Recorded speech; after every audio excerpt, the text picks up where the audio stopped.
Hello everyone. So we are discussing previous year questions of the chapter Molecular Basis of Inheritance and the topic Replication.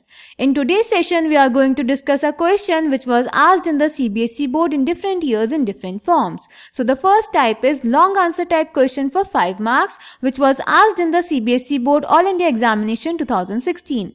So the question is describe Michelson and Stall's experiment that was carried in 1958 on E. coli. Write the conclusion they arrived at after the experiment.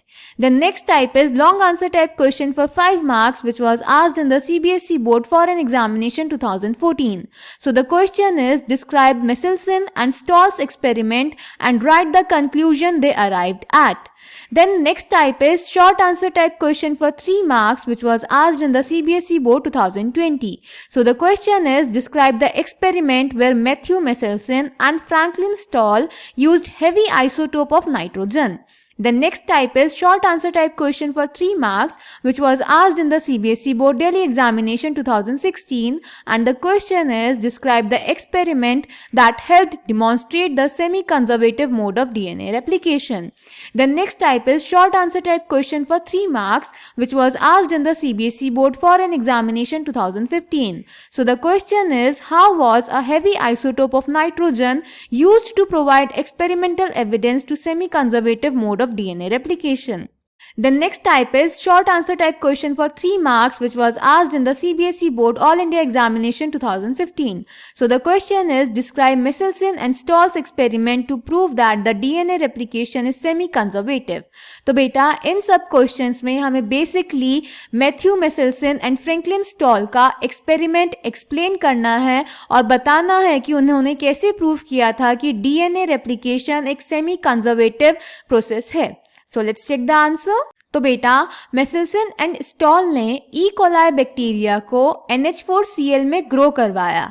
उसमें उन्होंने जो nitrogen लिया था वो nitrogen का heavy isotope that is N15 लिया था. तो जब उन्होंने ई कोलाई को बहुत देर तक के लिए उस NH4Cl मीडियम में ग्रो कराया जिसमें नाइट्रोजन का heavy isotope that is N15 था, तो ई कोलाई के सारे मॉलिक्यूल्स में जिनमें नाइट्रोजन प्रेजेंट होता है उनमें नॉर्मल नाइट्रोजन की जगह N15 नाइट्रोजन आ गया, यानी उनके डीएनए में भी N15 आ गया. अब उनका जो डीएनए है वो हेवी मॉलिक्यूल हो गया नॉर्मल डीएनए से. क्लियर. अब इस डीएनए को उन्होंने सेंट्रीफ्यूज करवाया.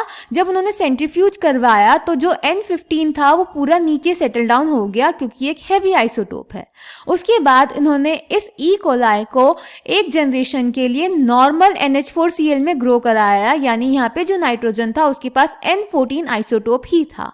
फिर एक जनरेशन के बाद यानी ई कोलाई का जो रेप्लिकेशन टाइम होता है वो 20 मिनट्स होता है, तो 20 मिनट्स के बाद उन्होंने सैंपल लिया, फिर उसको सेंट्रीफ्यूज कराया CHCl मीडियम में. तो जब उन्होंने सेंट्रीफ्यूज कराया तो उन्होंने देखा कि जो डीएनए है वो बीच में आया N15 और N14. ऐसा क्यों हुआ? क्योंकि जो डीएनए के न्यू स्ट्रैंड्स बने उनमें तो N14 आया होगा, पर जो ओल्ड स्ट्रैंड्स थे उन्हीं में N15 था, यानी जो ऑर्गेनिजम्स थे उनके पास हाइब्रिड डीएनए आया. क्लियर. उसके बाद उन्होंने सेकेंड जनरेशन को ग्रो करवाया. उसको भी जब ग्रो करवाया तो सैंपल लिए तो उनके पास 2 टाइप के डीएनए आए, एक हाइब्रिड डीएनए और एक लाइट डीएनए. लाइट डीएनए जिनमें टोटल N14 था और हाइब्रिड जिनमें N14 और N15 दोनों था.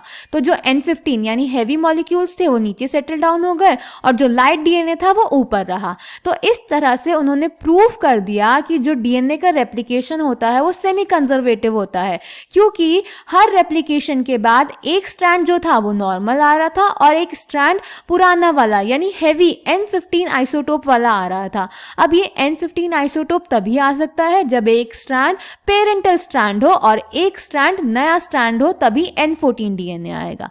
क्लियर बेटा. So, Matthew Michelson and Franklin Stall performed the following experiment in 1958. They grew E. coli in a medium containing N15H4Cl. N15 is the heavy isotope of nitrogen as the only nitrogen source for many generations. The result was that N15 was incorporated into newly synthesized DNA as well as other nitrogen containing compounds. This heavy DNA molecule could be distinguished from the normal DNA by centrifugation in a cesium chloride, that is CaCl density gradient. N15 is not radioactive isotope and it can be separated from N14 only based on densities.